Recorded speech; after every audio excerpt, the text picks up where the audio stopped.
प्रभु यीशु का धन्यवाद। मेरी गवाही ये है कि 3 साल पहले 21 को 3 साल पहले बिफोर 21 तारीख को 21 सितंबर को जहाँ मैंने प्लॉट लिया था वहाँ पर काम स्टार्ट हुआ था। काम स्टार्ट उस दिन हुआ, उस दिन सफाई वगैरह हुई थी।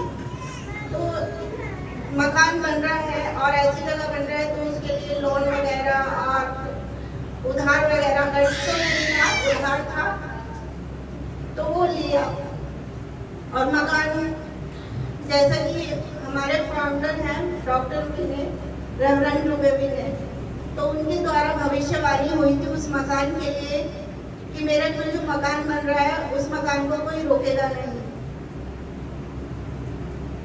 लेकिन हमारे पास पैसे नहीं थे, केवल 80,000 रुपए से हमने उस प्लॉट पर काम शुरू किया था। और हरीश भाई, रोहित भाई वहीं, पास्टर रोहित वहीं पर ही थे, बाइबल स्टडी कर रहे थे।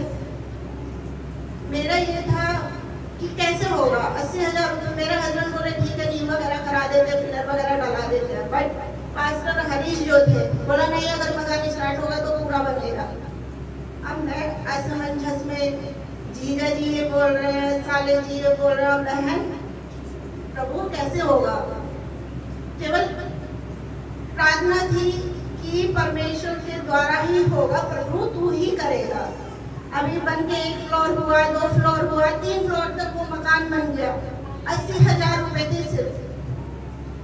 कैसे हुआ, कहाँ से आया, सिर्फ प्रभु जानता है। मैं जानती हूँ, पास्टर हरीश जानते हैं और मेरा पति जानता है और मेरे माँ बाप जानते हैं। कैसे हुआ पता नहीं, केवल 5 महीने 25 दिन में मैं उस मकान में शिफ्ट हो गई। और जब मैं पूना में गई उस मकान की फोटो लेकर, जब तक उसका काम पूरा नहीं हुआ था, फोटो लेकर, तो वहां पर जितने लोग प्रेयर वॉरियर्स थे उस मकान के लिए प्रेयर कर रहे थे, हर एक की आंखों में आंसू था। आज मैं उन सबके लिए धन्यवाद देती हूँ।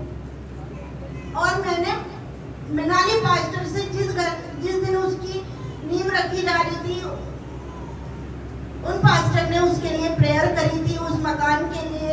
और मैंने सिर्फ यही बोला था, ये घर परमेश्वर का है और जैसे भी बनाएगा परमेश्वर बनाएगा। और जब मैं वहां पर गई, पास्टर विनय के हाथ में मैंने कुछ ऑफरिंग दिया, तो उन्होंने मुझे बोला था कि अभी बहुत सारी परेशानियां आएंगी। शायद रोहित पास्टर और हरीश पास्टर भी वहां मौजूद थे, लेकिन तेरा विश्वास कम नहीं होना चाहिए। मैंने कहा परमेश्वर प्रभु ये क्या बोल दिया, अभी तो इतनी सारी परेशानियों से निकली हूँ, फिर से परेशानियां आएंगी, मैं कैसे करूंगी। लेकिन प्रभु का धन्यवाद कि मैं नहीं हिली और मेरा विश्वास नहीं गया।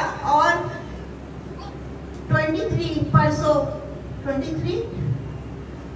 परसों वो ही डेट और वो ही तारीख, जो कर्जा उधार लोन जो भी था वो सब कुछ खत्म हो गया उस मकान पर से।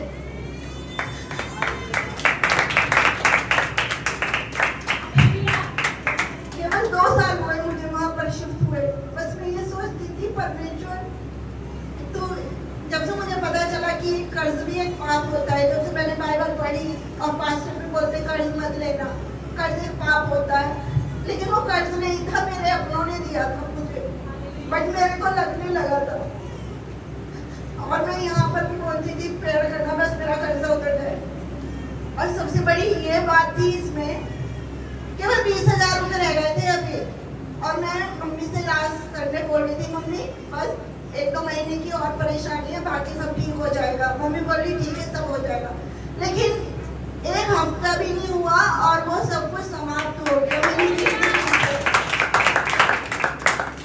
और मेरे हस्बैंड भी उस दिन और मेरे बच्चे भी, मम्मी आज हम कर्ज मुक्त हो गए, क्योंकि ये भी वचन सुनते हैं। बस एक मन में खुशी हुई थी और आगे जैसे भी होगा परमेश्वर सब कुछ देखेगा। धन्यवाद।